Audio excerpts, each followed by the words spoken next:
The Clydach Murders, a tale of tragedy and miscarriage of justice. Chapter 1. The Tragic Discovery. In the quiet village of Clydach, South Wales, the evening of June 27, 1999 began like any other.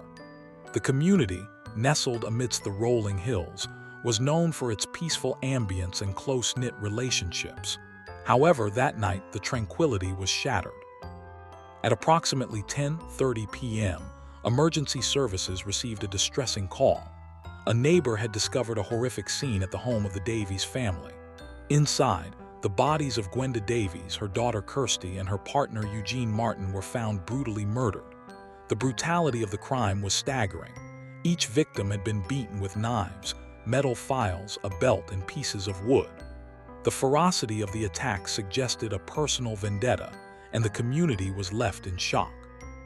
The police were quick to respond, cordoning off the area and beginning their investigation.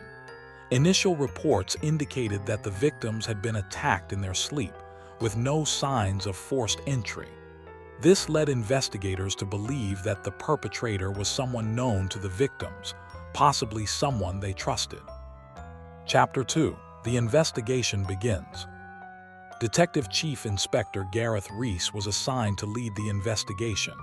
The case was complex, with few leads and a community in fear. The lack of forensic evidence at the crime scene made it challenging to identify the killer. However, the police were determined to uncover the truth. Over the next few weeks, the investigation focused on the immediate area surrounding the Davies home. Neighbors were interviewed, and forensic teams combed through the property for any overlooked evidence. Despite their efforts, the case remained unsolved, and the pressure mounted on the police to make an arrest. Chapter 3. The Arrest of David Morris.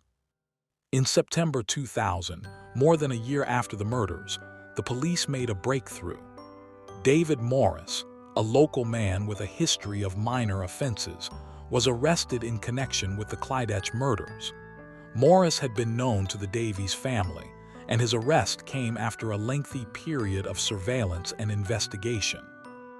The arrest was met with mixed reactions. Some members of the community believed Morris was guilty, while others felt he was being used as a scapegoat. The media frenzy surrounding the arrest only added to the tension, with headlines speculating on Morris's involvement and the details of the case. Chapter 4. The Trial. David Morris's trial began in 2002. The prosecution's case was largely circumstantial, relying on forensic evidence that was later called into question. The defense argued that Morris had been coerced into confessing, and that the evidence against him was insufficient to warrant a conviction. Despite the lack of concrete evidence, the jury found Morris guilty of the murders. He was sentenced to life imprisonment, and the case was considered closed. However, doubts about his guilt persisted among some members of the public and legal experts. Chapter 5. The Appeal and Subsequent Developments.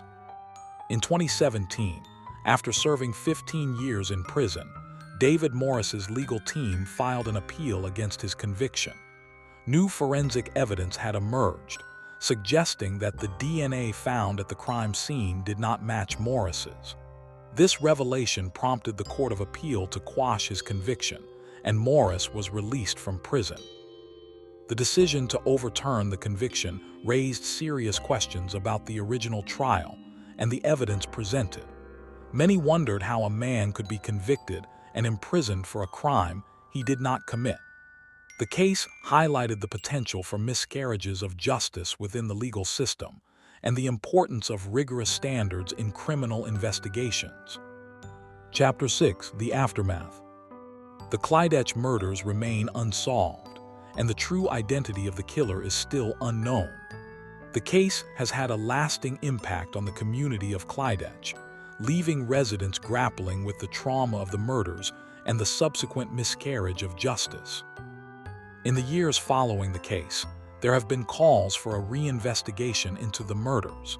Some believe that advances in forensic technology may yield new evidence that could lead to the identification of the real perpetrator.